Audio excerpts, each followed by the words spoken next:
नमस्कार, आप देख रहे हैं न्यूज 24 यूपी उत्तराखंड और मैं हूं आपके साथ अशोक तिवारी। दरअसल आज से उत्तर प्रदेश विधानसभा का बजट सत्र शुरू हुआ है। आज बजट सत्र का पहला दिन था, लेकिन बजट सत्र के पहले ही दिन विधानसभा के भीतर और बाहर जबरदस्त हंगामा हुआ। दरअसल आज सुबह ही विधानसभा की कार्रवाई से पहले विधान भवन का जो परिसर है वहां पर चौधरी चरण सिंह की एक प्रतिमा है, उसके नीचे समाजवादी पार्टी के तमाम सारे विधायकों ने सरकार विरोधी नारेबाजी की। किसानों, बेरोजगारों और अलग अलग मुद्दों को लेकर सरकार के खिलाफ जमकर प्रदर्शन किया, हंगामा किया। उसके ठीक बाद जैसे ही विधानसभा की कार्रवाई शुरू की गई, ठीक उसी वक्त बीजेपी के विधायकों ने जय श्री राम के नारे लगाए। पूरी विधानसभा में बीजेपी के तमाम सारे विधायक आज राम नामी पटका पहनकर आए थे। उन्होंने विधानसभा के भीतर जमकर जय श्री राम का उद्घोष किया। विधानसभा की कार्रवाई जैसे ही आगे बढ़ी और राज्यपाल ने अपना अभिभाषण पढ़ना शुरू किया, ठीक उसी वक्त समाजवादी पार्टी के तमाम सारे विधायक हाथों में पोस्टर, बैनर और सरकार विरोधी नारेबाजी करते हुए वेल तक पहुंच गए। राज्यपाल गो बैक के नारे भी लगाए। जबरदस्त हंगामा विधानसभा की कार्रवाई शुरू होते ही विधान जो सभा है उसके भीतर देखने को मिला। हालांकि विधानसभा की कार्रवाई शुरू होने से पहले मुख्यमंत्री योगी आदित्यनाथ ने भी मीडिया से बातचीत की। मुख्यमंत्री ने कहा कि यह यूपी का बजट सत्र है, बजट भी पेश किया जाएगा, लेकिन सदन के भीतर सकारात्मक चर्चा होनी चाहिए। उन्होंने कहा कि अयोध्या में रामलला की प्राण प्रतिष्ठा के बाद से लाखों श्रद्धालु अयोध्या दर्शन करने पहुंच रहे हैं और पूरे प्रदेश में एक सकारात्मक माहौल बन रहा है। समाजवादी पार्टी के विधायकों ने राज्यपाल के अभिभाषण के दौरान लगातार हंगामा किया, लगातार सरकार विरोधी नारेबाजी की, राज्यपाल गो बैक के नारे लगाए गए और उसके बाद सदन के भीतर जो कुछ भी हुआ वो हम सब ने आज सार्वजनिक तौर पर देखा। हालांकि सदन की कार्रवाई शुरू होने से पहले ही अखिलेश यादव ने आज एक बार फिर एक बड़ा सवाल बीजेपी के ऊपर खड़ा किया। उन्होंने कहा कि एक ब्रेकिंग न्यूज उनके पास है और वो मीडिया को देने जा रहे हैं। अखिलेश यादव ने कहा कि बीजेपी अपने सभी सांसदों की टिकट इस बार लोकसभा चुनाव में काटने जा रही है।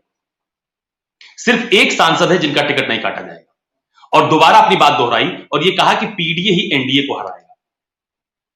हालांकि सदन में समाजवादी पार्टी के हंगामे के बाद उत्तर प्रदेश सरकार के डिप्टी सीएम ब्रजेश पाठक ने भी कहा कि समाजवादी पार्टी अपना डीएनए नहीं बदल पाई है, अराजकता और गुंडई फैलाना उनका काम है। तो आरोप प्रत्यारोप का दौर भी आज सदन की कार्रवाई के दौरान देखने को मिला। तो सबसे पहले मैं आपको सुनवाता हूं कि आज विधानसभा की कार्रवाई के बाद और शुरुआत में क्या कहा मुख्यमंत्री योगी आदित्यनाथ ने, क्या कहा समाजवादी पार्टी के मुखिया अखिलेश यादव ने और क्या कहा उप मुख्यमंत्री ब्रजेश पाठक ने। सुनिए।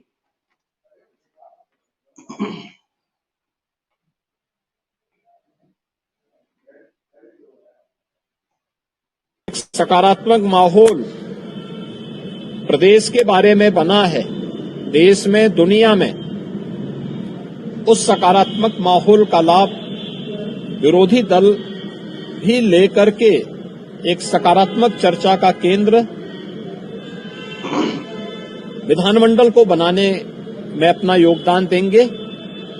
हमने कल भी दलीय नेताओं की बैठक में इस बारे में बहुत स्पष्ट रूप से कहा है कि सरकार हर विधानमंडल की कार्रवाई का हिस्सा बनने वाले हर मुद्दे पर चर्चा के लिए भी तैयार है। भारतीय जनता पार्टी की सरकार उत्तर प्रदेश के सर्वांगीण विकास के लिए, चतुर्मुखी विकास के लिए काम कर रही है।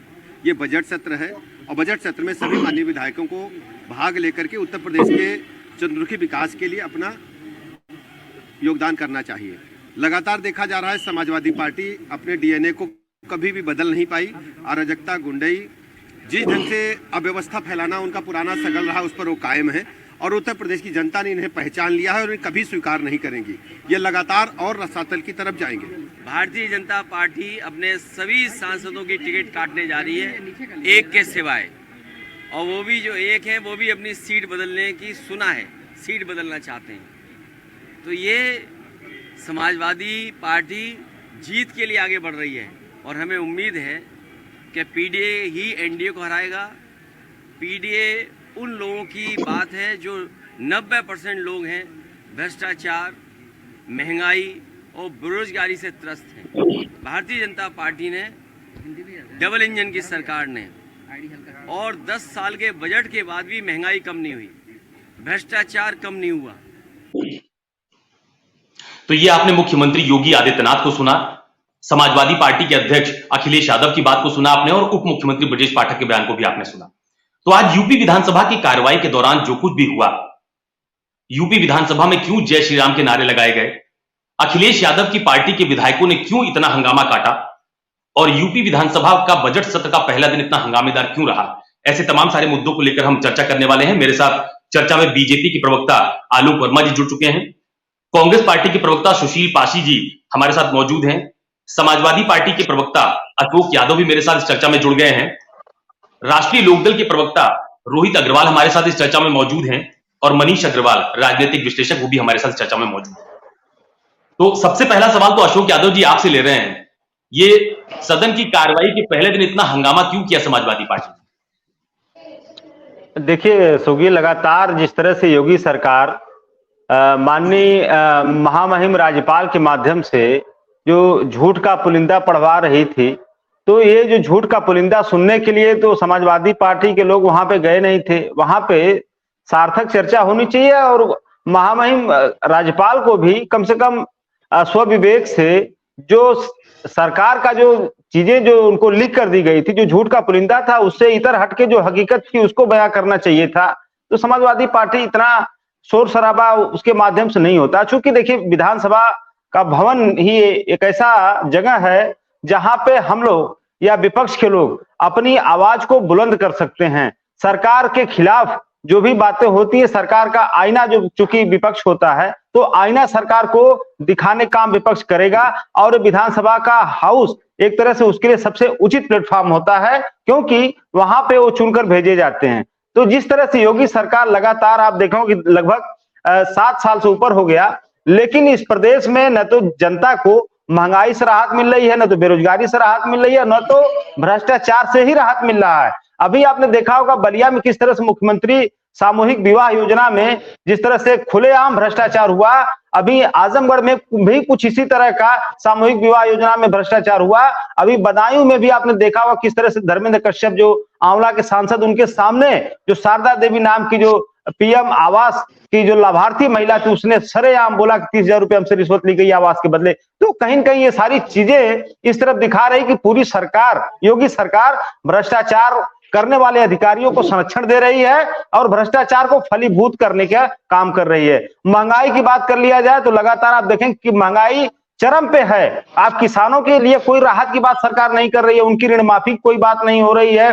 किसानों की यूरिया की खाद की बोरी से 10 किलो खाद चोरी कर ले रही है। तो कहीं न कहीं इस तरह की जो भी चीजें हो रही हैं, ये चीजें सहनीय नहीं है। और अगर विपक्ष का धर्म समाजवादी पार्टी, चूंकि जनता ने हमको विपक्ष की भूमिका में भेजा है, और अगर हम अपनी विपक्ष की भूमिका नहीं निभाएंगे तो कहीं न कहीं हमारे अपनी जिम्मेदारियों से भागने का काम हम करेंगे। तो इसलिए समाजवादी पार्टी विधानसभा में जोर शोर से अपनी आवाज को बुलंद करने का काम कर रही है, और लगातार हम लोग मांग करते रहेंगे कि जब तक सरकार आरक्षण में चोरी करती रहेगी, पिछड़ों के, दलितों के आरक्षण में आपने देखा होगा लगातार चोरी कर रही है सरकार।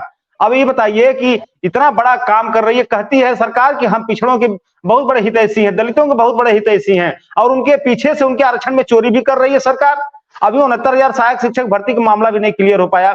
लगातार आए दिन नियुक्तियां होती हैं, उसमें पिछड़े दलित समाज के लोगों के आरक्षण के साथ चोरी करने का काम सरकार कर रही है। तो कहीं न कहीं ये जो चीजें हो रही, घटित हो रही हैं, ये सब चीजें विपक्ष के लोग जो हम लोग हैं, हम लोग इसको सहन नहीं करेंगे, और हम लोग सड़क से लेकर के संसद तक इसकी और सदन तक इसकी आवाज को उठाने का काम इसी तरह करते रहेंगे। रोहित अग्रवाल जी, सवाल मेरा वही है कि सदन के भीतर जो एक परंपरा चली आ रही है कि जब सदन की कार्रवाई शुरू होती है, बजट सत्र या जो भी सत्र होता है, तो राज्यपाल का अभिभाषण होता है। तो राज्यपाल के अभिभाषण पर इस तरह की नारेबाजी करना सदन के भीतर कि राज्यपाल गो बैक, राज्यपाल वापस जाओ, ये कितना जायज है? रोहित अग्रवाल जी। देखिए अशोक जी, लोकतंत्र के अंदर राज्यपाल और राष्ट्रपति का एक अलग कद होता है, और वो एक तरीके से अलग संस्था होती है जो कि निष्पक्ष होनी चाहिए। परंतु अगर राज्यपाल का कार्यालय सरकार के कार्यालय के तरीके से काम करे तो ये किसी भी तरीके से बर्दाश्त नहीं किया जाएगा, क्योंकि लोकतंत्र का संरक्षक होता है। अगर विपक्ष को भी कोई दिक्कत होती है तो राज्यपाल के पास जाता है, सरकार से कोई दिक्कत होती है, कोई मांग होती है तो हम राज्यपाल के पास जाते हैं। और राज्यपाल अगर खुद ही अपने अधिघोष के अंदर सरकार के प्रेस नोट की तरह पढ़ना वो शुरू कर दें तो ये दुखद है। है ना। इस तरीके से अगर राज्यपाल का कार्यालय काम करेगा तो ये कहीं ना कहीं राज्यपाल की गरिमा को भी शोभा नहीं देता है। तो विपक्ष का एक लोकतांत्रिक हक है कि हम विरोध कर सकते हैं। हमने विरोध अपना दर्ज किया। हम भारतीय जनता पार्टी से चाहते हैं कि जनता के लिए कुछ ठोस स्कीम लेके आइए, जनता के लिए कुछ ठोस लेके आइए बजट के अंदर, क्योंकि जिस तरीके से भारतीय जनता पार्टी निरंतर सिर्फ जुमले देने का काम कर रही है जनता को और सिर्फ कागजों पे विकास घोषित करना चाह रही है, ये कहीं ना कहीं दुखद है और ये कहीं ना कहीं जनता को पीछे ढकेलने का काम कर रहा है। हम चाहते हैं कि एक ग्रामीण बजट लेके आए सरकार जो ग्रामीण क्षेत्र के लिए हो, क्योंकि हमारे देश की, हमारे प्रदेश की जो जनता है 80% जनता वो गांव में बसती है। तो आपको ये समझना पड़ेगा कि आप गांव के लिए क्या लेके आ रहे हैं। बजट के नाम पे सिर्फ कॉर्पोरेट बजट प्रस्तुत कर देना या बजट के नाम पे सिर्फ अपनी पीठ थपथपा देना और एक खाना पूर्ति करके आप उसको कर रहे हैं। देखिए उत्तर प्रदेश की जो सरकार है, अगर आप उसका देखेंगे पिछले 5-6 साल का लेखा जोखा, तो 1 लाख करोड़ से ज्यादा बजट लैप्स हुआ है। तो इसका मतलब ये कि आप बजट के नाम पे कर क्या रहे हो भाई। आप प्लानिंग ही आपकी अगर प्रॉपर नहीं है तो फिर ऐसी स्थिति में आप करना क्या, पेश क्या करना चाह रहे हो। आप क्या खाना पूर्ति कर रहे हो, खाली आप एक जो प्रोसेस है उसको पूरा करने के लिए आप बजट पेश करते हो, या आपके पास कोई योजना नहीं है बजट पेश करने के लिए। तो हमारी जो मांग है सरकार से मुख्यतः कि आप ग्रामीण भारत के लिए आप एक प्रॉपर बजट लेके आइए। जरूरत पड़े तो आप ग्रामीण भारत का बजट एक अलग कर दीजिए, क्योंकि जब तक गांव का विकास नहीं होगा तब तक भारत के विकास की कल्पना कर पाना बहुत मुश्किल है। भारत का विकास संभव नहीं है, क्योंकि आप 80 करोड़ लोगों को राशन दे सकते हैं 5 किलो, परंतु 80 करोड़ लोगों के लिए आपको योजना बनानी चाहिए कि वो आत्मनिर्भर कैसे हों, उनके लिए रोजगार का सृजन कैसे हो, उनके बच्चों के लिए कैसे क्या व्यवस्थाएं आप कर सकते हैं। इसके लिए आपको बजट के अंदर प्रावधान करना चाहिए। सबसे बड़ी चीज क्या है, एमएसपी का जो गैप है भारतीय जनता पार्टी की सरकारों में ही, जो भारतीय एक अलग स्टेट के अंदर एक अलग एमएसपी आप एक ही प्रोडक्ट के लिए दे रहे हो और आप यहाँ पे एक अलग एमएसपी दे रहे हो उत्तर प्रदेश के अंदर। जैसे अगर हम मुख्यतः बात कर लें गन्ना किसानों की, तो आप अपनी ही सरकारों में, हरियाणा में, उत्तराखंड में आप 400 रुपए का रेट दे रहे हो, परंतु यहाँ के गन्ना किसान को आप 360 रुपए का रेट दे रहे हो। तो ऐसा ये फर्क क्यों है, ये तो आपको जवाब देना पड़ेगा ना कि एक ही प्रोडक्ट का एक ही देश के अंदर 2 रेट एक ही पार्टी की सरकार कैसे दे सकती है। तो ये जो गैप है, इसके लिए कहीं ना कहीं इसको फुलफिल करने के लिए आप बजट आपको प्रोविजन करना पड़ेगा। छत्तीसगढ़ के अंदर 2900 रुपए गेहूं का एमएसपी है, उत्तर प्रदेश के अंदर 2400 रुपए एमएसपी है। तो आपको ये जो गैप है, ये तो किसान का आप सीधे सीधे रुपया खाने का काम कर रहे हो ना। तो मतलब कैसे ऐसा संभव है कि उत्तर प्रदेश की गेहूं को आप 2400 रुपए देते हो, वहीं छत्तीसगढ़ की गेहूं को आप 2900 रुपए देते हो। फिर अगर आपने कहा था, वादा किया था कि किसान की आय दोगुनी करेंगे, इससे तो नहीं होनी। अगर आय आप दोगुनी नहीं कर पा रहे हो तो आप कोई ऐसी व्यवस्था करो कि ताकि उसकी लागत कम हो। आपने एक जीरो फार्मिंग का फॉर्मूला देने का काम किया था 2-3 साल पहले, जिसका अभी तक कोई क्रियान्वयन नहीं हुआ है। अभी तक कोई ऐसी चीज नहीं हुई है कि जिससे कि हमारे किसान की लागत कम हो। हमारे किसान की लागत दोगुनी हो चुकी है, पर आप समझना ही नहीं चाहते हो। तो आपको तो बजट में वो प्रोविजन करना पड़ेगा, क्या करना पड़ेगा ना। परंतु आप तो ऐसा लग रहा है जैसे आपको समझ में ही नहीं आता बजट क्या होता है, क्योंकि जिस हिसाब से बजट हर साल लैप्स होता है। बजट तो अभी पेश भी नहीं हुआ, बजट तो आने देते हैं आप लोग। तो मैं तो वही कह ही रहा हूँ ना कि बजट पेश होने से पहले इनको मैं अपनी जो मेरे विचार हैं वो मैं प्रस्तुत कर रहा हूँ। मैंने कहा ग्रामीण क्षेत्र में बजट लेके आइए, एमएसपी का जो गैप है का काम करिए। मैं वही तो मांग कर रहा हूँ सरकार से कि हमारी क्या चाहत है सरकार से।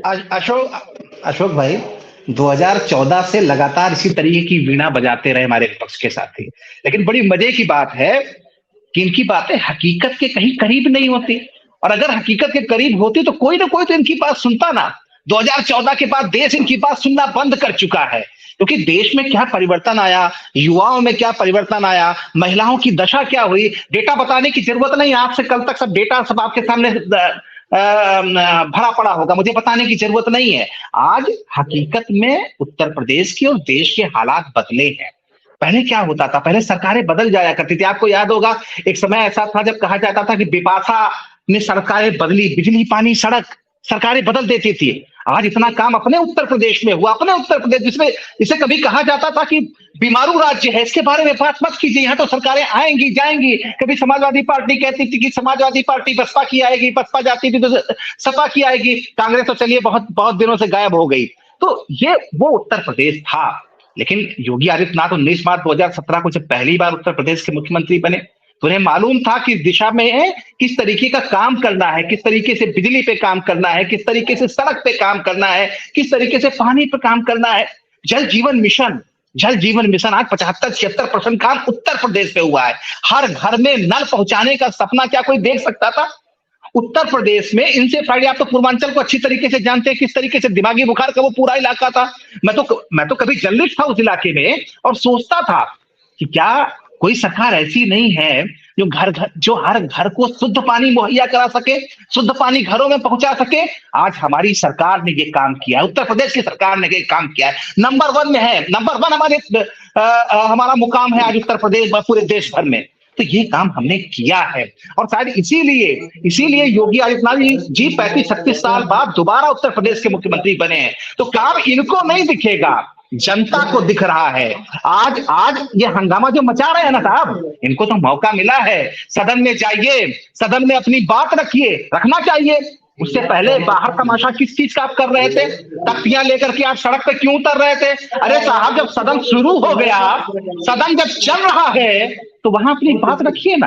ये तो परंपरा रही है कि राज्यपाल अपनी बातें कहता है। राज्यपाल जब अभिभाषण पढ़ रहे हैं तब ये शोर मचा रहे हैं। इन्होंने सुना ही क्या? शोर मचाने के अलावा इन्होंने किया ही क्या? आज देश बदल रहा है, आज उत्तर प्रदेश बदल रहा है। आज मैंने देखा और आपने भी देखा होगा सदन की तस्वीर किस तरीके से बदल गई। रामराज किस तरीके से उत्तर प्रदेश में आया और ये किस तरीके से उत्तर प्रदेश पूरे देश की तस्वीर बदलने जा रहा है, पूरे देश की तस्वीर बदलने जा रहा है। अभी 2024 के इलेक्शन आएगा अशोक भाई, देखिएगा सभी 80 सीटें उत्तर प्रदेश में भारतीय जनता पार्टी जीतेगी।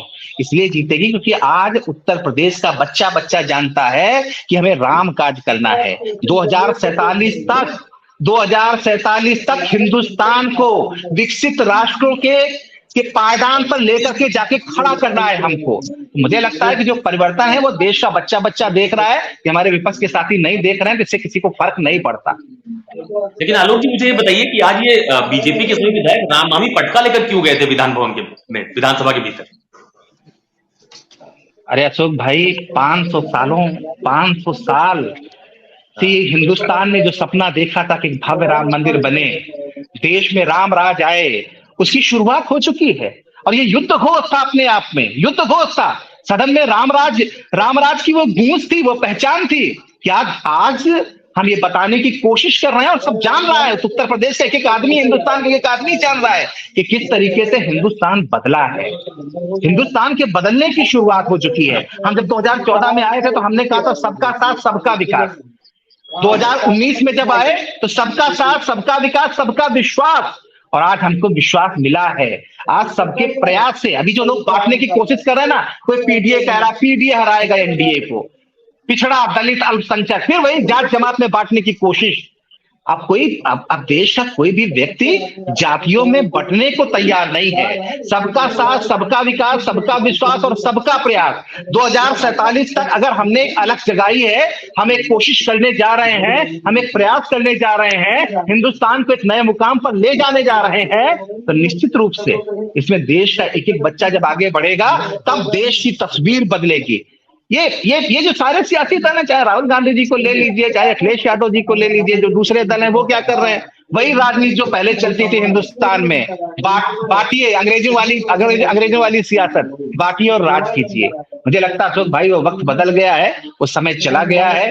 देश आज मोदी जी के साथ खड़ा है। एक बार फिर से 2024 में 400 के पार हम जाने जा रहे हैं और उसके बाद देखिएगा कि हिंदुस्तान की तस्वीर किस तरीके से बदलेगी। कांग्रेस पार्टी के प्रवक्ता सुशील पाशी जी भी हमारे साथ जुड़ गए हैं, बीच में कनेक्शन शायद टूट गया था उनसे हमारा। सुशील जी, मुझे ये बताइए, आज विपक्ष ने जिस तरह का हंगामा सदन के भीतर किया है, राज्यपाल गो बैक के जो नारे लगाए गए हैं, उसको लेकर बीजेपी सवाल खड़ा कर रही है विपक्ष की। सुशील जी,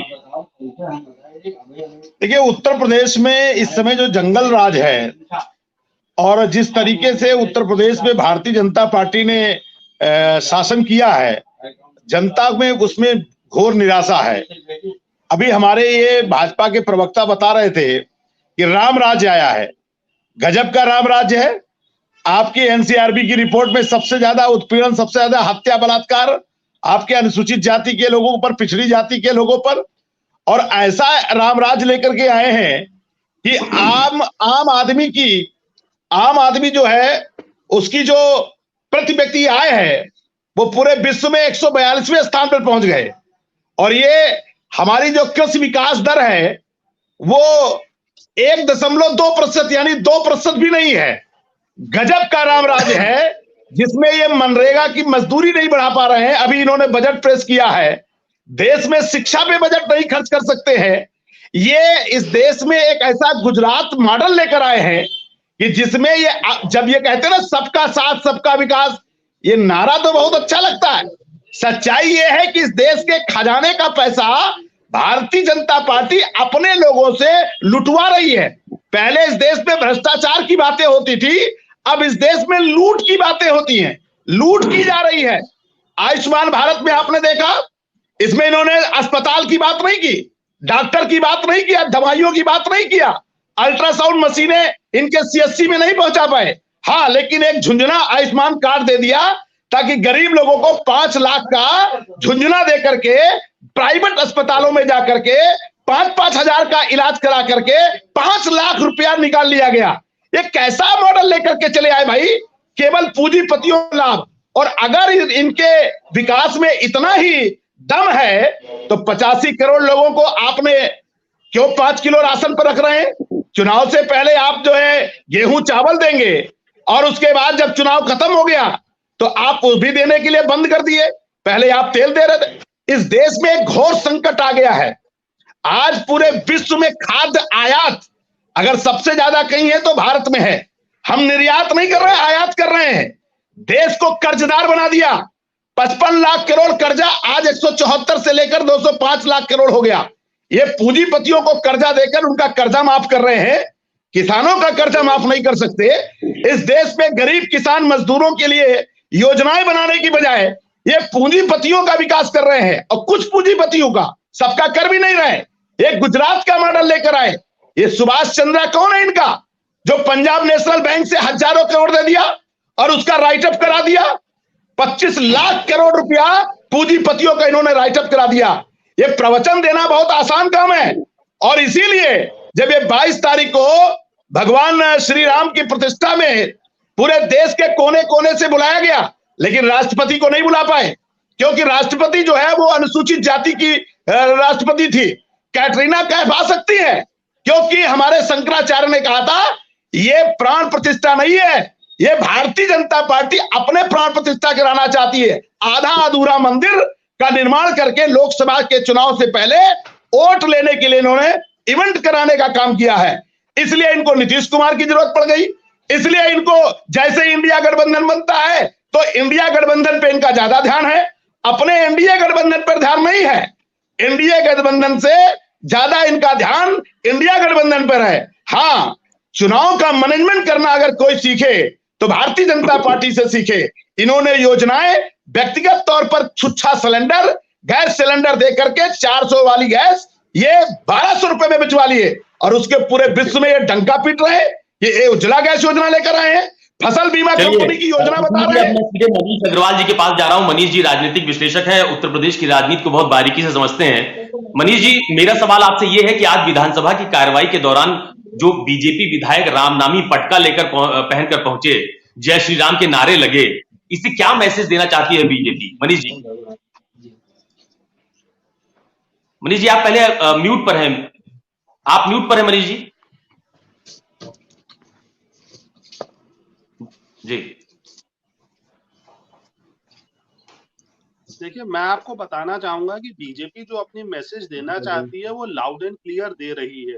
लेकिन जैसे मैं विपक्ष के प्रवक्ताओं को सुन रहा था तो मुझे लगता है कि जो मुद्दा ये लोग चैनल और डिबेट्स पे उठा रहे हैं, इसकी सही जगह सदन है।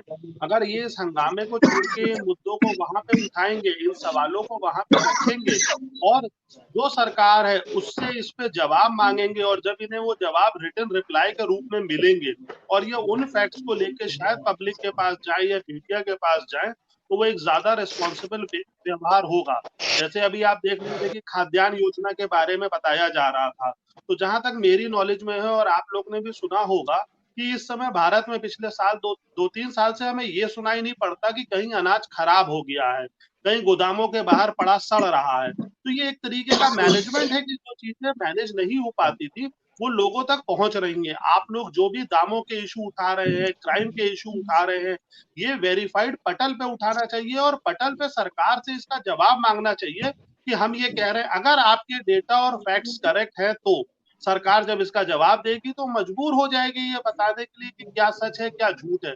लेकिन अगर आप मीडिया की डिबेट्स में ये पॉइंट्स उठाते रहेंगे तो ये पब्लिक तक पेनिट्रेट करते प्रतीत नहीं हो पा रहे हैं इस समय, जैसा कि विगत चुनाव में लग रहा है। और भाजपा फिर से एक पूर्ण बहुमत की ओर अग्रसर दिख रही है। कल आपने देखा होगा जब देश का सदन शुरू हुआ तो माननीय प्रधानमंत्री जी ने भी ये रिक्वेस्ट करी थी, आज चीफ मिनिस्टर साहब ने भी ये रिक्वेस्ट करी कि आप आए इन बातों पे विचार करें। तो कम से कम विपक्ष को एक सदन तो ऐसा देना चाहिए था, एक बार तो ऐसा करना चाहिए था कि चलो हम 24 के चुनाव के पहले जा रहे हैं तो जो चीजें हम बोलना चाह रहे हैं, बहुत अच्छी बात है, किसानों को एमएसपी नहीं मिल रही, किसानों की समस्याएं हैं, महिलाओं की समस्याएं हैं, लेकिन क्या वो समस्याएं सरकार तक ये पहुंचा रहे हैं? ये लोग तो इसीलिए चुने जाते हैं कि जो काम सरकार नहीं कर रही या जो समस्याओं पे वो ध्यान नहीं दे रही, ये चीजें उन तक पहुंचनी चाहिए और किसी को उनसे ये कहना चाहिए कि आपने ये काम नहीं कर रखा, अब आप इसे करो। अगर ये चीजें वहां पे ये नहीं कह रहे हैं तो फिर ये पक्ष को एक वॉक ओवर दे रहे हैं कि हमारे पास आपके पास कहने के लिए कोई समस्याएं नहीं है। अगर बीजेपी ने राम मंदिर जैसे एक मुद्दे को रिजॉल्व करा है, मैं ये नहीं कहूंगा ये बीजेपी का अचीवमेंट है या विपक्ष का अचीवमेंट है, क्योंकि विपक्ष ये कहता है ये कोर्ट का निर्णय है, लेकिन कोर्ट के निर्णय को क्रियान्वित कराना, उसको लोगों तक पहुंचाना, बहुत सी ऐसी चीजें। देश तो संविधान से चल रहा है ना, उत्तर प्रदेश भी संविधान से चल रहा है, लेकिन जो सरकार सत्ता में है संविधान का पालन कराना उसका दायित्व है। और अगर उससे सवाल नहीं पूछे जाएंगे तो प्रतीत यही होगा कि वो अपने दायित्व का अच्छे से निर्वाह कर रहे हैं। जो भी एनसीआरबी का डेटा है, जो भी डेटा है, आप सरकार से उस पर सवाल पूछिए ना। जैसे अभी एक प्रवक्ता कह रहे थे कि शादियों में कुछ गड़बड़ हुई है, उस धन का बेजा इस्तेमाल हुआ है, तो आप सरकार को मजबूर करिए कि वो रिकॉर्ड पे आके ये कहे कि हाँ ये गलती हुई है। उससे तो कोई कह नहीं रहा, उससे तो विधायक लोग लिखित में सवाल जवाब कर नहीं रहे हैं। मीडिया से ये कैसे पोर्ट्रे होगा कि हाँ उन्होंने ये गलतियां करी हैं?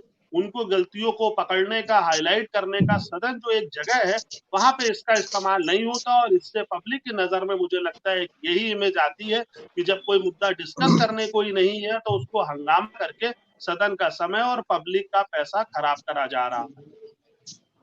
बिल्कुल अशोक यादव जी, कल भी मुख्यमंत्री ने जब सर्वदलीय बैठक की थी तो आपकी पार्टी के भी जो मनोज पांडे जी हैं, मुख्य सचेतक हैं, वो गए थे और मुख्यमंत्री ने ये अपील भी की थी कि सभी लोग सदन चलाने में सहयोग करिए। सबने सहमति भी दी थी कि भाई सदन चलाने में सहयोग किया जाएगा। तो जो बात मनीष अग्रवाल जी लगातार उठा रहे हैं कि अगर वो बात जो आप चरण सिंह की प्रतिमा के नीचे बैठकर मैसेज देने की कोशिश कर रहे हैं या हंगामा करके मैसेज देने की कोशिश कर रहे हैं, क्या ये बेहतर नहीं होता कि आप सदन के पटल पर उसको उठाते? अशोक जी देखिए जब सदन की पटल पर झूठ की डायरी पढ़ी जाएगी, झूठ का पुलिंदा पढ़ा जाएगा तो प्रोटेस्ट कहां पे होगा? सदन में ही होगा। तो प्रोटेस्ट तो होना चाहिए, हर झूठ का प्रोटेस्ट समाजवादी पार्टी करेगी और करती रहेगी। अभी हमारे भाजपा के मित्र कह रहे थे एक यूपी था, हाँ एक यूपी था जहां पे कोई घटना होने पे पुलिस आधा घंटा बाद पहुंची थी, 1 घंटे बाद पहुंची थी, 2-2 घंटे बाद पहुंचती थी। 2012 के बाद यूपी ऐसा बना जहां पे 15 मिनट में पुलिस पहुंचती, डायल 100 जैसी सेवा हमने दिया। एक यूपी था जहां पे प्रसूति महिलाएं जो है वाहन के अभाव में मर जाती थी, लेकिन 2012 के बाद हमने एक ऐसा यूपी बनाया जहां 102, 108 जैसी एम्बुलेंस सेवा दे करके हमने बेस्ट से बेस्ट हॉस्पिटैलिटी दिया। इसी उत्तर प्रदेश में एक यूपी था जहां पे एक्सप्रेसवे बिल्कुल नहीं था या टूटा फूटा एक्सप्रेसवे हुआ करता था। एक कॉन्सेप्ट एक्सप्रेसवे का हमने दिया, जो वर्ल्ड लेवल का एक्सप्रेसवे हमने लखनऊ आगरा एक्सप्रेसवे दिया। आज एक यूपी में इन्होंने 2 एक्सप्रेसवे बनवाए उत्तर प्रदेश में, एक बुंदेलखंड एक्सप्रेसवे बनवाए 6 महीना में धंस गया, एक पूर्वांचल एक्सप्रेस बनवाए, इसकी राइडिंग क्वालिटी सबसे घटिया से घटिया है। ऐसा यूपी हमने बनाया। हमने छात्रों को लैपटॉप दिया, इन्होंने छात्रों के हाथों में क्या दिया था? इन्होंने दंगा कराने का औजार ये लोग दे रहे हैं छात्रों के हाथ में। एक काऊ विजिलेंस ग्रुप बना के ये लोग समाज में अराजकता फैलाने का काम कर रहे हैं। इन्हीं के द्वारा चढ़ाए गए लोग इंस्पेक्टर सुबोध कांत की हत्या तक कर देते हैं और उसके बाद हत्यारे जब जेल से आते हैं तो ये लोग उसका माल्यार्पण करते हैं। तो हमने युवाओं के हाथ में लैपटॉप देने का काम किया, इन्होंने युवाओं को मॉब लिंचर बनाया, इन्होंने इस तरह का काम नहीं किया। ये देखिए उत्तर प्रदेश में आप इनका एक नारा है, वोट यूपी का, नोट गुजराती कमाएंगे। मतलब वोट उत्तर प्रदेश वाले देंगे और नोट कौन कमाएगा? गुजराती कमाएंगे। अभी ये हर घर नल जल योजना की बात कर रहे थे हमारे मित्र। आप ये बताइए, उत्तर प्रदेश में या पूरे देश में जो भी इस योजना के तहत कंपनी काम कर रही है, क्या उत्तर प्रदेश में कोई कंपनी नहीं थी? उत्तर प्रदेश के युवाओं को उसमें रोजगार नहीं मिलना चाहिए था? लेकिन पूरा का पूरा ठेका गुजरात की कंपनी को दिया गया। वोट लेंगे यूपी से, नोट कमवाएंगे गुजरातियों को। तो ऐसे कैसे चलेगा अशोक जी? ये उत्तर प्रदेश के साथ बेईमानी कब तक चलेगी? और ये तमाम बातें कह रहे हिंदुस्तान बदलने की शुरुआत हो गई है। बिल्कुल सही शुरुआत हो गई है। एक ऐसा हिंदुस्तान आप बना रहे हैं जहां पे बेईमानी करके आप चुनाव जीतना चाहते हैं। आप 2 मार्च 2023 को आपको याद होगा, सीजेआई और लीडर ऑफ अपोजिशन और प्राइम मिनिस्टर ऑफ इंडिया का एक पैनल बनाया गया था माननीय सुप्रीम कोर्ट के आदेश से। ये लोग मुख्य चुनाव आयुक्त और सहायक चुनाव आयुक्तों का चुनाव करेंगे। लेकिन उन्होंने क्या किया? उन्होंने सुप्रीम कोर्ट के आदेश को पलट दिया। तो ये इस तरह की चंडीगढ़ में बेईमानी किया इन्होंने। तो ये सारी चीजें अशोक जी ये इंडिकेट करती हैं कि ये लोग पूरा बेईमानी से शासन करना चाहते हैं और हम लोग इस बेईमानी के खिलाफ सड़क से लेकर सदन तक प्रोटेस्ट करेंगे। जी जवाब दीजिए आलोक वर्मा जी, गंभीर आरोप लगा रहे हैं आपके ऊपर। हाँ बिल्कुल, 2017 के पहले एक यूपी था जहां समाजवादी पार्टी के हमारे जो प्रवक्ता साथी बोल रहे हैं ना, उनका एक बड़ा नेता मंच पे जाके कहता था रेप के आरोप पे कि लड़के हैं, लड़कों से गलतियां हो जाया करती हैं। 2017 के पहले एक यूपी था जहां कोई गायत्री प्रजापति हुआ करते थे, मंत्री सदन में बैठकर वो रेप किया करते थे। आज भी वो जेल में है, रेप के आरोप में जेल में है। 2017 के पहले ये यूपी था। 2017 के पहले जो यूपी था उसमें मुजफ्फरनगर दंगा होता था। मुजफ्फरनगर दंगा क्यों होता था? आरोपियों को छुड़ाने के लिए आपका एक मंत्री फोन करता था थाने में, इसलिए मुजफ्फरनगर दंगा होता था और महीनों तक वो शहर जलता रहता था। आपके समय में मथुरा जलता रहता था। मथुरा में जो कांड हुआ था, जवाहर बाग कांड, उसमें कौन लोग थे उसमें? आपका कोई नेता नहीं था क्या? 2 नेताओं के बीच की टकराहट नहीं थी क्या? सबको पता है कि आपके समय में क्या होता था, कैसे मुख्तार अंसारी को पनपाया जाता था, कैसे पूरे पूर्वांचल को उनके सुपुर्द किया जाता था, कैसे इलाहाबाद में कोई दूसरा माफिया होता था, पश्चिमी उत्तर प्रदेश में कोई तीसरा माफिया होता था। आपके कई चाचा तो खुद अपने आप में क्या थे, किसी को बताने की जरूरत नहीं है। अगर आज पूरी कोशिश करने के बाद भी आपका रास्ता नहीं बन रहा है समाजवादी पार्टी के साथी, 2014 में भी आपने कोशिश की, 17 में आपने कांग्रेस के साथ गठबंधन बना करके भी आपने कोशिश की, 2019 के आम चुनाव में आपने मायावती के साथ गठबंधन बनाया, कुल मिला के 15 सीटें, 10 उनकी, 5 आपकी। अभी 2022 का इलेक्शन हुआ, उसमें भी आपने गठबंधन बनाया। कोई रास्ता आपके लिए नहीं निकला, आपके लिए नहीं निकला। इसलिए नहीं निकला क्योंकि उत्तर प्रदेश के लोग अच्छी तरीके से जानते हैं। आप जब कहते थे ना अपराध यहाँ है कम क्योंकि यूपी में है दम, तो आसपास के इलाकों में गोलियां चल रही होती थी, AK-47 से गोलियां चल रही होती थी। कोई साधु जब लौट के आ रहा होता था नहान करके, तब उसको घेर के मार दिया जाता था। बनारस में किसी दूसरे नेता को मार दिया जाता था, AK-47 चलती थी आपके राज में। आज कहाँ है वो? कोई आंकड़ा बता रहा था, पता नहीं कौन कौन सा आंकड़ा बता रहा था। उत्तर प्रदेश के हालात में किसी से आप पूछिए ना, जाके सड़क पे निकलिए ना, लोगों से पूछिए ना, अपराध कम हुए हैं क्या? बहन बेटियां घर से बाहर निकल पाती हैं कि नहीं निकल पाती? आज कोई अपराधी ऐसा नहीं है जो सड़क पे गोलियां चला सके। एक जमाना तो ऐसा था, जेल के अंदर मर्डर हुआ करते थे, सड़क पे मर्डर हुआ करते थे। कितने अपराधी थे उत्तर प्रदेश में जिनका अपना नाम हुआ करता था। आज कोई अपराधी है क्या? पिछले 5-6 सालों में कोई बड़ा अपराधी इस तरीके का है, और कोई रहा भी होगा तो पता नहीं किस कोने में है, किस जगह पे जाके सिमट गया है। उत्तर प्रदेश बदला है। आपने कुछ इलाकों में, मैं नहीं कह रहा हूं कि आपने कोई सड़क नहीं बनाई, लेकिन हमने पूरब से पश्चिम, उत्तर से दक्षिण तक सड़कें बनाई।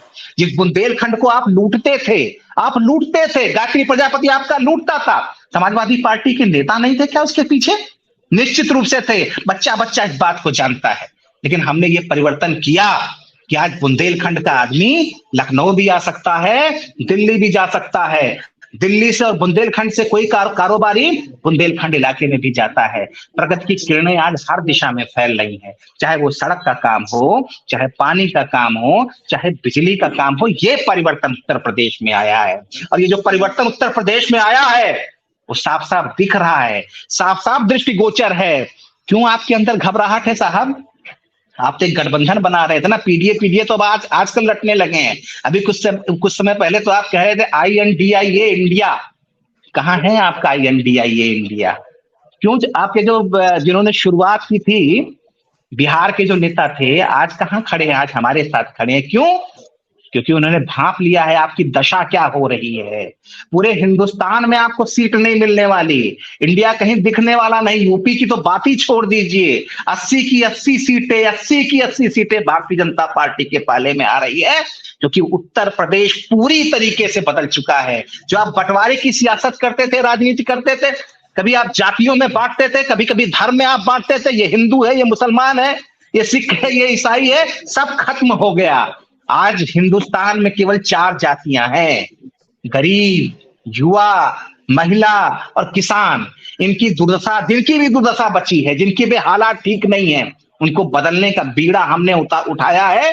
भारतीय जनता पार्टी की सरकार ने उठाया है, मोदी जी ने उठाया है, योगी जी ने उठाया है। तो ये परिवर्तन दिख रहा है साहब। इस परिवर्तन के साथ चलिए, आपको भी अच्छा लगेगा। रोहित अग्रवाल जी से इस पर रिएक्शन ले लेता हूँ। रोहित भाई, आलोक वर्मा जी तो बता रहे हैं कि पूरा उत्तर प्रदेश बदल दिया है और यूपी में तो इंडिया गठबंधन कहीं दिखाई ही नहीं दे रहा है। ये सवाल मेरा भी आपसे है। जब आलोक वर्मा बोल रहे थे तब मुझे लग रहा था जैसे आलोक वर्मा जी अपनी सरकार की उपलब्धियां गिनवा रहे हैं, है ना। जेल के अंदर सबसे ज्यादा अगर कहीं पे कत्ल हुए हैं तो भारतीय जनता पार्टी के कार्यकाल के अंदर हुए हैं। पुलिस अभिरक्षा के अंदर नंबर 1 पार्टी है, भारतीय जनता पार्टी का कार्यकाल नंबर 1 है, जो पुलिस अभिरक्षा के अंदर जहां पे कत्ल हुए हैं। ये अभी कह रहे थे, एक सड़कों की बात कर रहे थे, तो मुझे लगता है कि अगर कोई भी आपको एक विकास मॉडल मिल जाता है, कोई भी आपको आपने आगरा एक्सप्रेसवे देखा तो आप उससे बेहतर कुछ आगे करना चाहते हो, परंतु आपका पूर्वांचल एक्सप्रेसवे तो चीख रहा है विकास के नाम पे, गड्ढों के नाम पे चीख रहा है। किस तरीके से गड्ढों के अंदर पूरी पूरी कार समा गई, सबने देखा है। तो आलोक वर्मा जी कम से कम कुछ सत्य से तो परिचित हुई है। इन्होंने कहा 4 जातियों की बात की इन्होंने। अब मैं शुरुआत करता हूं इनकी पहली जाति से, महिला। तो उत्तर प्रदेश महिला उत्पीड़न में नंबर 1 है। जिस 4 जातियों को आप गिनवाने की कोशिश कर रहे हैं उसमें जो आपकी सबसे पहली जाति है महिला, तो उसके लिए क्या कर रहे हैं आप सिवाय जुमलों के? उत्तर प्रदेश महिला उत्पीड़न में नंबर 1। युवा, उत्तर प्रदेश बेरोजगारी में नंबर 1। सेना के अंदर अग्निवीर जैसी ठेका पट्टा की भर्ती लाके आपने युवाओं के साथ धोखेधड़ी करने का काम किया। आप तो सेना तक को नहीं बख्श रहे हैं। किसान सबसे ज्यादा परेशान है भारतीय जनता पार्टी के कार्यकाल में, क्योंकि भारतीय जनता पार्टी के कार्यकाल में सबसे बढ़िया काम ये होता है कि खाद की बोरी से खाद चोरी कर ली जाती है। पहले 5 किलो चोरी की, दोबारा फिर पुनः 5 किलो चोरी कर ली, अब यूरिया की बोरी में 10 किलो खाद कम आती है। मतलब ये मॉडल शायद भारतीय जनता पार्टी का मैं मान सकता हूं कि मतलब रेट मत बढ़ाओ पर खादी चोरी कर लो। तो स्थिति ये है कि अभी इनसे पूछेंगे, कहेंगे खाद की बोरी कितने की आप क्या मिलती थी? हम देखिए 1200 की मिलती थी, आज भी 1200 की मिल रही है, पर 10 किलो उसमें से चोरी हो गया DAP। पर वो आप बताओगे नहीं, जनता को बताओगे नहीं। तो ये जो स्थिति है, ये जो मॉडल है ना धोखेधड़ी वाला मॉडल, ये है भारतीय जनता पार्टी का मॉडल, जो आप अपनी ही जनता के साथ धोखाधड़ी करते हो। धोखाधड़ी आप समझते हो गरीब के साथ कब होती है? जब गरीब को आप 5 किलो राशन पे तो निर्भर कर देते हो, परंतु उनके बच्चों को रोजगार के लिए कोई सृजन करने का काम नहीं करते हो। गरीब के साथ धोखाधड़ी तब होती है जब उसको कहीं पे भी कानून व्यवस्था जैसी कोई चीज नहीं मिलती है। अभी जब हम आप डिबेट कर रहे हैं तो अभी ताजी खबर आई है, मलियाबाद के अंदर 3 लोगों की हत्या हो गई। जमीन पैमाइश करने के लिए गए थे साहब, जमीन पैमाइश करने के लिए गए थे, इसका मतलब वहां पे पुलिस फोर्स भी होगी, वहां पे प्रशासन के अधिकारी भी होंगे, और वहां पे गोलियां चल गई और 3 लोगों की हत्या हो गई। अभी ये तो इनकी कानून व्यवस्था की स्थिति है। मलियाबाद लखनऊ के करीब है मुझे लगता है, तो आलोक भाई समझ सकते हैं ज्यादा बेहतर कि इनकी कानून व्यवस्था की क्या स्थिति है ना। देखिए विपक्ष का काम है आपको आईना दिखाना, आप देखें ना देखें, आप गुमान में रहिए कि हम 80 सीटें जीत जाएंगे। 80 कैंडिडेट नहीं है आपके पास महाराज, 80 सीटें कहां से जीत जाएंगे आप अपनी स्थिति नहीं भांप पा रहे हो। आपकी पार्टी से कोई चुनाव नहीं लड़ना चाहता, भगदड़ मची हुई है आपकी पार्टी में। अरे हमारे यहाँ हम परेशान हो गए हैं लोगों को मना करते करते कि ये पार्टी नहीं ज्वाइन करवा पाएंगे आपको, आप समझना ही नहीं चाहते। अरे लाइन लगी हुई है समाजवादी पार्टी और राष्ट्रीय लोकदल के कार्यालय में, जो भारतीय जनता पार्टी के सिटिंग सांसद, सिटिंग विधायक जो कि आना चाहते हैं, पर आप इस बात को मानोगे नहीं ना। सच्चाई ये है एक आध नाम भी कि बता दीजिए आपको रोहित जी। आईना दिखता ही नहीं है। कह रहा हूँ एक आध नाम भी बता दीजिए जरा। अशोक भाई रोहित भाई को बड़े गौर नाम से तो खुद ही सुन रहा पता था। चल जाएगा, नाम तो खुद ही नहीं पता चल जाएगा नहीं, जब ज्वाइनिंग होगी तो। सुनिए, मुझे एक शेर याद आ रहा था, मतलब बैकएंड पे मेरे दिमाग में एक अरे शेर भैया, चल रहा शेर व था। शायरी करने के लिए आपको वो सत्ता में अरे जनता नहीं लेके आई है। शेर व शायरी करनी है तो मुशायरे में जाया करो, डिबेट में मत आया करो। शेर व शायरी करनी है तो मुशायरे में जाया करो। अशोक भाई ने मुशायरा नहीं अरेंज किया जहाँ पे शेर व शायरी करो, मुशायरे में चले जाया करो। इतना शौक है तो आपके शौक काफी प्रचलित है वैसे भारतीय जनता पार्टी के लोग जानते हैं, भारतीय जनता पार्टी के बहुत शौक है, परंतु कृपया शेर व शायरी करने डिबेट में मत आया करो, मुशायरे में जाया करो।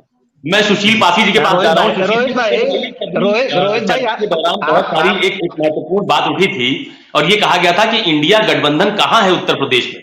तो सवाल तो बहुत बड़ा खड़ा हो रहा है ना कि आप लोग इंडिया गठबंधन का स्वरूप गठित करने जा रहे हैं, लेकिन इंडिया गठबंधन दिख नहीं रहा उत्तर प्रदेश में। बीजेपी आरोप लगाती है। सुशील जी, ये इंडिया गठबंधन का मतलब भारतीय जनता पार्टी वाले इंडिया गठबंधन से ज्यादा ये समझते हैं, क्योंकि जैसे ही इंडिया गठबंधन बना ये अपनी एनडीए की बैठक कर बैठे।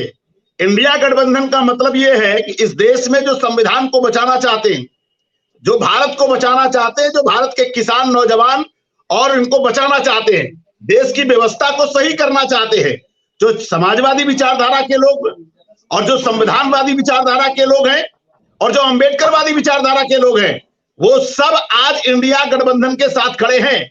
और अभी आप देखिएगा कि पूरे देश की बात कर रहा हूं मैं, ये 14 फरवरी से 24 फरवरी तक, अभी जब उत्तर प्रदेश में भारत जोड़ो न्याय यात्रा आएगी तो इस उत्तर प्रदेश में जो इन्होंने हर जाति वर्ग के साथ अन्याय किया है, वो न्याय के लिए इस देश की सामाजिक व्यवस्था और आर्थिक व्यवस्था और राजनीतिक व्यवस्था के लिए लोग न्याय के लिए सड़कों पर उतर रहे हैं। मैं ये कहना चाहता हूं कि ये जो पुराना 19 का चुनाव हुआ था वो पुलवामा की वजह से हुआ था। ये गलतफहमी में है कि हमको, अरे भाई, इनको एक मौका दिया गया था कि 10 साल इनको मौका दे दिया गया। बहुत मौका होता है, ये चाहते तो नौजवानों के लिए कोई नीति बना सकते, लेकिन ये तो अन्याय करने के लिए आए हैं ना। अग्निवीर जैसी योजना लेकर के चले आए, नौजवानों को छल करने के लिए आए हैं। किसान जो है इनसे न्याय मांगता रहा किसान बिल पर, ये इनके ऊपर जू नहीं रहेगी। और जब ये हिमाचल का चुनाव जो उपचुनाव था उसको जब ये हार गए तब इनको लगा कि नहीं, हमको किसान बिल वापस ले लेना चाहिए। और जब ये कर्नाटक में चुनाव हारते हैं तब ये कहते नहीं, गैस सिलेंडर में कुछ दाम कम कर देने चाहिए। अरे ये इतने छल करने वाले लोग हैं, इतने ठग करने वाले लोग हैं, इन्होंने किसी को भी नहीं बख्शा है। और आने वाले समय में एक तरफ जनता है, क्योंकि ये चुनाव दो तरह से होगा। एक तरफ जो भारतीय जनता पार्टी के साथ खड़ा होना चाहते हैं वो लोग उनके साथ खड़े हो जाएंगे, और जो भारतीय जनता पार्टी के खिलाफ इस देश में संविधान को बचाना चाहते हैं, लोकतंत्र को बचाना चाहते हैं, वो सब इंडिया गठबंधन के साथ खड़े होंगे। और एक और बात बताना चाहता हूं, अभी तो हमारे यहां गठबंधन की बैठकें हो रही है, इनके यहां तो यही नहीं तय हो पाएगा कि इंडिया में की बात तो ये पर चर्चा कर रहे हैं। एनडीए में से तमाम ऐसे गठबंधन दल हैं जो इंडिया में आपको नजर आएंगे। अभी तमाम तरह की इनके यहाँ जो सांसद हैं, पता नहीं किसको टिकट देंगे, किसको नहीं टिकट देंगे। अभी हमारे साथी कह रहे थे भगदड़ होने वाली है। भगदड़ इसलिए होने वाली है कि अब उत्तर प्रदेश में ही नहीं, पूरे देश में अब इस देश में एक परिवर्तन की लहर चल रही है, और परिवर्तन की लहर पूरे दक्षिण भारत से शुरू हो चुकी है। 129 सीटों पर ये जो एनडीए बना रखा है ना, इसका सुपड़ा साफ हो जाएगा। और उत्तर भारत में इसीलिए आधा अधूरा ये मंदिर का इन्होंने प्राण प्रतिष्ठा इसीलिए किया था, लेकिन उसकी भी हवा नहीं बन पाई। तब ये नीतीश कुमार को लेकर के आए, अब वहां भी गड़बड़ झाला होने जा रहा है। तब उसके बाद ये झारखंड चले गए, झारखंड में भी इनका काम नहीं चल पाया। 24 घंटे इंतजार करते रहे कि शायद वहां झारखंड में हमारी सरकार बन जाए, वहां से भी इनका काम नहीं बना। ये लोग ऐसे लोग हैं जिनका मकसद केवल है इस देश में, अब ये भ्रष्टाचार नहीं करते, अब ये लूट करते हैं। हम बार बार कहते हैं कि भारतीय जनता पार्टी इस देश में सरकारी पैसे की लूट करती है। भ्रष्टाचार तो होता था, हम इसको स्वीकार करते हैं। भ्रष्टाचार ये इस तरह का भ्रष्टाचार होता था कि लोग भ्रष्टाचार भ्रष्टाचार चिल्लाते थे। ए राजा कौन था? ये दूरसंचार मंत्री था, और इसी भारतीय जनता पार्टी ने पूरे देश में कहा कि दूरसंचार मंत्री ए राजा ने 2G घोटाला किया है, और एक नैरेटिव बना दिया कि इस देश में 2G घोटाला हुआ। लेकिन वो क्यों किया इन्होंने? क्योंकि ए राजा अनुसूचित जाति का व्यक्ति था, और वो सुप्रीम कोर्ट से जाके बाइज्जत बरी होता है। क्या भारतीय जनता पार्टी इस भ्रष्टाचार के जो फर्जी मुहिम चलाई थी उसके खिलाफ ये माफी मांगेंगे? नहीं माफी मांगेंगे। तो मैं आपसे ये कहना चाहता हूं, ये भारतीय जनता पार्टी वाले कभी पुलवामा का ड्रामा करेंगे, कभी ये भ्रष्टाचार की बात करेंगे, जबकि खुद ये लूट रहे हैं। इन्होंने इस देश में अपना भारतीय जनता पार्टी का खजाना भर लिया। एक ऐसा मॉडल लेकर आए हैं कि पूंजीपतियों से चंदा लेते हैं और गुजराती कंपनियों से पैसा लिया, उनसे चंदा लिया, उनके बलबूते चुनाव लड़ते हैं, और बाद में इस देश को खजाना को उनको लुटवा देते हैं। तो इंडिया गठबंधन इस देश में संविधान और भारत को बचाने के लिए इस देश में समाजवादी विचारधारा, अंबेडकरवादी विचारधारा, संविधानवादी विचारधारा, और जो इस देश में न्याय चाहते हैं वो सब इंडिया गठबंधन के साथ नजर आएंगे। मनीष अग्रवाल जी, आपने सुशील जी को सुना, रोहित अग्रवाल जी को सुना, जो अशोक यादव जी हैं उनको भी सुना। तो ये यूपी में इंडिया गठबंधन के जिस स्वरूप का दावा ये सभी विपक्षी दल कर रहे हैं, ये कितना मजबूत नजर आ रहा है आपको उत्तर प्रदेश में? क्योंकि सीट शेयरिंग को लेकर कई बार विरोधाभास भी देखने को मिलता है। मनीष जी, देखिए, मैं आपको ये बताना चाहूंगा कि ये जो भी विपक्ष है, ये जो बीजेपी से 80 सीटों में से इन लोग के पास सब मिला के 6 सीटें हैं। ये लोग अभी नहीं समझ रहे हैं कि इन्हें उस दल से लड़ना है जिसके पास भारत में 303 सीटें हैं, जिसके पास प्राइम मिनिस्टर एक प्रोजेक्ट करने के लिए है, जिसकी इमेज को ये लोग 10 साल से कोशिश कर रहे हैं, लेकिन ये उस पर कोई भी चेंज नहीं ला पाए। इनको ये ध्यान में रखना पड़ेगा कि पिछले इलेक्शन में 224 सीटें ऐसी थी जिसको भाजपा 50% वोट से ज्यादा जीती थी। तो इन सब चीजों को ध्यान में रखते हुए इन्हें तैयारी करनी पड़ेगी। डिबेट्स में ये कहना कि हमारे पास लोग लाइन लगाए हैं टिकट लड़ने के लिए और चीजों के लिए, वो चीजें अभी प्रतीत नहीं हो रही है धरातल पर सही है। जैसे आपने भी कोशिश करी पूछने की कि कोई एक नाम बता दो, कुछ हमें पता चल जाए आप लोग कैसे सीट शेयरिंग कर रहे हैं। मनीष जी, आपकी आवाज बहुत क्लियर नहीं आ रही है, हम आपके पास आएंगे। आलोक वर्मा जी जुड़ गए हैं। मनीष जी, आपकी आवाज बहुत क्लियर नहीं आ रही है। आलोक वर्मा जी, ये आरएलडी भी ये आरोप लगा रही है, समाजवादी पार्टी भी ये कह रही है कि बीजेपी में भगदड़ मचने वाली है, कांग्रेस भी ये कह रही है कि एनडीए के सहयोगी दल चुनाव आते आते कांग्रेस के साथ चले जाएंगे, इंडिया अलायंस में चले जाएंगे। है जानकारी है आपको इसकी? उनको हमारे बारे में उनको कहीं ज्यादा जानकारी है साहब। जरा देखें तो हो क्या रहा है देश दुनिया में, जरा पीछे मुड़ करके देखें। राहुल गांधी जी पश्चिम बंगाल में गए तो वहां ममता बनर्जी कह रही हैं अशोक जी कि हमको कांग्रेस की जरूरत नहीं, हम तो अकेले लड़ेंगे। भागदड़ हमारे यहाँ मचने वाली है। बिहार में उनका समन्वय जो नगरी नगरी द्वारे द्वारे घूम के इंडिया गठबंधन जो बना रहे थे वही हमारे यहाँ चले आए। उनका तो नेता ही हमारे यहाँ चलाया। जरा ये भी तो देखिए अखिलेश यादव जी क्या कर रहे हैं उत्तर प्रदेश में, जरा ये भी तो देखिए। तय कर लिया आपस में, अभी कोई गठबंधन की भी वहां बैठक चल रही है। यहाँ अखिलेश यादव जी ने कहा तुमको 2 दिया, तुमको 4 दिया, तुमको 6 दिया। वो कह रहे हैं अभी वहां मंथन चल रहा है, चिंतन चल रहा है। तो जरा अभी चिंतन चलते दीजिए अशोक भाई। अभी इनकी सारे जो लोग हैं, जो सारे नेता, इनके बड़े बड़े नेता हमारे संपर्क में हैं। अभी देखिए तो आगे देखिए होता है क्या। इनको अभी चिंता अपनी करनी चाहिए। फिलहाल हमारी चिंता ना करें, हमारे साथ तो देश खड़ा है, हमारे साथ पूरा देश खड़ा है। उत्तर प्रदेश की सभी 80 सीटों पे हम जीतने जा रहे हैं अशोक जी, कोई शक, जरा भी शक नहीं रह गया है। 2019 का इलेक्शन तो हमारे लिए वो तो बड़ा इलेक्शन था, बड़ा चैलेंजिंग इलेक्शन था। 2019 में समाजवादी पार्टी और बसपा का गठबंधन हुआ था, बड़ा गठबंधन हुआ था, आप भी जानते हैं। लेकिन हुआ क्या, कुल मिला के 15 सीटें, 10 सीटें उनके पास आई, 5 सीटें इनके पास आई। उनमें से भी 2 सीटें बाद में जब चुनाव हुआ तो हमने ले लिया। हमने कौन सी सीटें जीती? आजमगढ़ की सीट जीती। आजमगढ़ की सीट किसकी थी? अखिलेश यादव जी की सीट थी। तो जरा आईना देखना चाहिए। मुझे लगता है कभी कभी तख्ती लगा करके काम नहीं चलता, कभी कभी आईना भी सामने रख करके आदमी निकले तो थोड़ा काम चलेगा। थोड़ा देखेंगे कि जमीन पे है कहाँ। तुम्हारे पैरों के नीचे कोई जमीन नहीं, तो जरा इस पर भी देखिए, इस पर भी निगाह रखिए। हमारी चिंता छोड़ दीजिए, हमारे साथ तो देश खड़ा है हुजूर। इसी शेर का जिक्र कर रहे थे क्या आप थोड़ी देर पहले? जाने दीजिए, फिरोज भाई नहीं सुनना चाह रहे हैं। नहीं, आप कहिए, अपनी बात कहिए। आज वो सुनने के मूड में नहीं है। मेरे सुना लीजिए, सुना लीजिए। आपके शेर हमें अच्छे लगते हैं वैसे भी। नहीं, जिस दिन से जो है बिहार का सब अरे आलोक भाई, नाराज मत उल्टा हो सुना लो, गया, शेर सुना लो। जिस दिन से चलो एक राउंड पक्का शेर और शायरी का।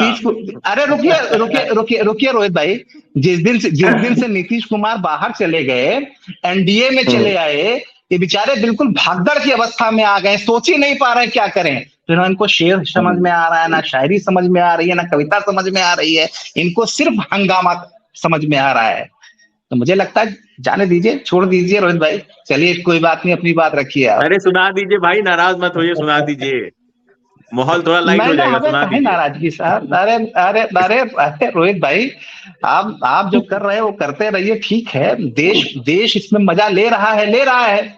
आपने सदन के बाहर आप जाकर के तख्तियां लेकर के जा रहे हैं, हंगामा खड़ा कर रहे हैं, तो मुझे लगता है कि आपको लगता होगा कि शायद 2024 का इलेक्शन जीत लेंगे। लेकिन भारतीय जनता पार्टी बहुत आगे निकल चुकी है, अब आप उसको पीछे नहीं कर पाएंगे, पीछे तक जा भी नहीं पाएंगे, मुझे लगता है अशोक भाई, और आप भी इस बात को महसूस करते होंगे। भारतीय जनता पार्टी अपनी जमीन खो चुकी है, पर उसको कहीं ना कहीं ये दिखाई नहीं पड़ रहा है। जो आप आगे निकलने की बात कर रहे हैं, वो आप शायद चांद तक पहुंच गए हैं, पर आप अपने बगल में जो बैठा हुआ गरीब ननकू है, उसकी व्यथा नहीं सुन पा रहे हैं, उनकी व्यथा समझ नहीं पा रहे हैं। ना आप विपक्ष की सुनते हो, ना उस गरीब ननकू की सुनते हो। तो इसलिए आपको लगता है शायद भारतीय जनता पार्टी बहुत आगे निकल चुकी है। सच में बहुत आगे निकल चुकी है, क्योंकि वो अपनी जड़ों से, अपनी जमीन से बहुत दूर हो चुकी है। चलिए, मेरे पास वक्त की आज कमी है। आप सभी का मेरे साथ जुड़ने के लिए बहुत बहुत धन्यवाद। आलोक वर्मा जी आपका बहुत शुक्रिया, सुशील जी आपका बहुत शुक्रिया, रोहित अग्रवाल जी आपका बहुत शुक्रिया, अशोक यादव जी आपका बहुत शुक्रिया और मनीष अग्रवाल जी आपका भी बहुत शुक्रिया। तो आज हम लोग चर्चा कर रहे थे उत्तर प्रदेश विधानसभा बजट सत्र के पहले दिन की, जहां पर विपक्ष ने पूरे हंगामे के साथ अपनी उपस्थिति दर्ज कराई है। लेकिन सबसे अहम बात यही है कि जिस उत्तर प्रदेश में बीजेपी की तरफ से, या यूं कहें कि एनडीए की तरफ से पूरी 80 सीटें जीतने का दम भरा जा रहा है, उसके मुकाबले में जिस इंडिया गठबंधन के स्वरूप का दावा किया जा रहा है, जिसके दम पर बीजेपी को हराने का दावा किया जा रहा है, उस इंडिया गठबंधन में अभी तक सीटों का बंटवारा तय नहीं हो पाया है। खासतौर पर यूपी विधानसभा की कार्रवाई के दौरान भी जो विपक्षी एकजुटता है, उसको पूरी तरह से नहीं देखा गया। शायद वहां भी कुछ कमी देखने को मिल रही। तो कुल मिलाकर लोकसभा चुनाव में बहुत ज्यादा वक्त नहीं बचा है। बीजेपी अपनी तैयारियों को पूरी तरह से आगे बढ़ा रही है, लेकिन इंडिया गठबंधन में अभी भी सीटों का पेच कहीं ना कहीं अटका हुआ है। ऐसे में इंडिया कैसे एनडीए का मुकाबला कर पाएगी और लोकसभा चुनाव में क्या तस्वीर निकल के सामने आएगी, ये तो आने वाला वक्त ही बताएगा। तो आज मेरे साथ इस चर्चा में फिलहाल इतना ही। कल किसी और मुद्दे के साथ आपके सामने फिर हाजिर होऊंगा। तब तक के लिए नमस्कार।